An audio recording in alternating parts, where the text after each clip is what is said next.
Hi guys, kesari பிடிக்காதவங்க யாருமே இருக்க மாட்டாங்க. எனக்கு கேசரி ரொம்ப பிடிக்கும். எந்த ஒரு ஃபெஸ்டிவலாக இருந்தாலும் சரி, எதாவது ஸ்வீட் சாப்பிட்ணும் அப்படின்னு தோணினாலும் சரி, உடனே நான் செய்கிற ஒரே டிஷ் என்னென்னா கேசரி தான். இன்றைக்கி அந்த கேசரி எப்படி பண்ணலாம் அப்படிங்கிறத பார்க்கலாம். அதுக்கு 2 கிளாஸ் ரவை எடுத்து நல்லா இது மாதிரி வறுத்துக்கோங்க. 1 ஸ்பூன் நெய் விட்டு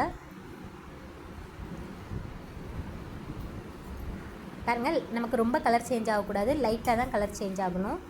இப்போ அதே இதில் 2 கிளாஸ் ரவைக்கு 5 கிளாஸ் தண்ணி சேர்த்துக்கிறேன்.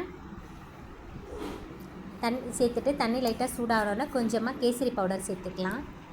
உங்களுக்கு வேணும்னா சேர்த்துக்கோங்க, வேணான்னா சேர்த்துக்க வேணாம், அது உங்களோட விருப்பம்தான். இப்போ நல்லா மிக்ஸ் பண்ணி விட்டுக்கலாம். தண்ணி நல்லா கூச்சிருச்சு. நம்ம ரவையை இப்போ சேர்த்துடலாம். ரவையை ஒரு கையில் கொட்டிட்டு இன்னொரு கையில் நம்ம மிக்ஸ் பண்ணிகிட்டே இருக்கணும், இல்லாட்டினா கெட்டி தட்டிடும். பார்த்திங்கன்னா இது மாதிரி நல்லா கிண்டிட்டு பார்த்திங்கன்னா இது கூட நம்ம சர்க்கரை சேர்த்துக்கலாம். இப்போ ஒரு நிமிஷம் மட்டும் நம்ம மூடி போட்டுக்கணும். போட்டு வச்சிங்கன்னா உங்களுக்கு இது மாதிரி கெட்டியாகிடும். அதுக்கப்புறம் நம்ம சர்க்கரை சேர்த்துக்கலாம். 1க்கு 1.5 நீங்கள் சேர்த்திங்கன்னா கரெக்டாக இருக்கும். மொத்தமாக நான் இப்போ 3 கிளாஸ் சர்க்கரை சேர்த்துருக்கேன். நல்லா மிக்ஸ் பண்ணிக்கலாம்.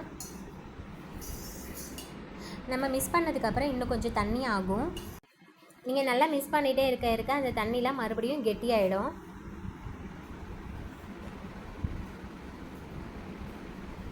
கைவிடாமல் நல்லா மிக்ஸ் பண்ணிகிட்டே இருங்க, இல்லாட்டினா மறுபடியும் கட்டி தட்டுறதுக்கு கூட வாய்ப்பு இருக்குது. அதனால் நல்லா மிக்ஸ் பண்ணி விட்டுட்டே இருங்க.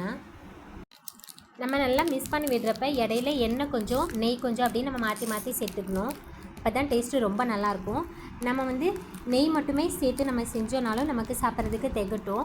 அதனால் நம்ம கொஞ்சமாக எண்ணெயும் நெய்யும் சேர்த்துக்கலாம். நான் இப்போ கொஞ்சம் எண்ணெயும் சேர்த்துருக்கேன். இதுக்கு முன்னாடி 2-3 தடவை நான் நெய் சேர்த்துருந்தேன். நல்லா மிக்ஸ் பண்ணி விட்டுருங்க. இப்போ நம்ம லாஸ்ட்டாக பால் 1 கிளாஸ் எடுத்திருக்கேன். மொத்தமாக 5 கிளாஸ் நம்ம தண்ணி சேர்த்துருந்தோம். 6 கிளாஸ் சேர்க்கணும்.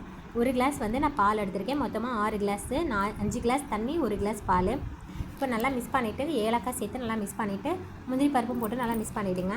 இப்போ பார்த்திங்கன்னா நமக்கு நல்லா கயிறை ஒட்டாமல் வருது. இதுதான் நமக்கு பதம். இப்போ கேசரி ரெடி ஆகிடுச்சு. நம்ம இறக்குறதுக்கு முன்னாடி 2 ஸ்பூன் நெய் சேர்த்து நல்லா மிக்ஸ் பண்ணி இறக்கி விட்டுக்கலாம். நெய் சேர்க்கறதுனால சுவையும் டேஸ்ட்டும் இன்னும் ரொம்ப நல்லாயிருக்கும், மணமாகவும் இருக்கும். அவ்வளோதான், ரெடி ஆகிடுச்சு. இந்த வீடியோ உங்களுக்கு பிடிச்சிருக்குன்னு நினைக்கிறேன். இந்த வீடியோ உங்களுக்கு பிடிச்சிருந்தா நம்ம சேனலை மறக்காமல் சப்ஸ்கிரைப் பண்ணி லைக் பண்ணி ஷேர் பண்ணிக்கோங்க. தேங்க்யூ.